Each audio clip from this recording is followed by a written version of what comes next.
తెలంగాణకు వాతావరణ కేంద్రం హెచ్చరికలు జారీ చేసింది. 3 రోజులు వర్షాలు కురుస్తాయని తెలిపింది.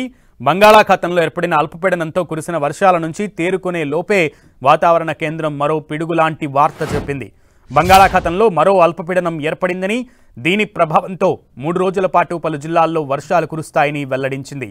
ఇవాళ ఆదిలాబాద్, కొమరం భీం, ఆసిఫాబాద్, మంచిర్యాల, నిర్మల్, నిజామాబాద్, జగిత్యాల, రాజన్న సిరిసిల్ల, కరీంనగర్, పెద్దపల్లి, జయశంకర్ భూపాలపల్లి, ములుగు, భద్రాద్రి కొత్తగూడెం, ఖమ్మం, నల్గొండ, సూర్యాపేట, మహబూబాబాద్, వరంగల్, హనుమకొండ, జనగాం, సిద్దిపేట, యాదాద్రి భువనగిరి, రంగారెడ్డి, హైదరాబాద్, మేడ్చల్, మల్కాజ్గిరి, వికారాబాద్, మెదక్, కామారెడ్డి జిల్లాల్లో అక్కడక్కడ తేలికపాటి నుంచి మోస్తరు వర్షాలు కురుస్తాయని వాతావరణ కేంద్రం ఎల్లో హెచ్చరికలు జారీ చేసింది.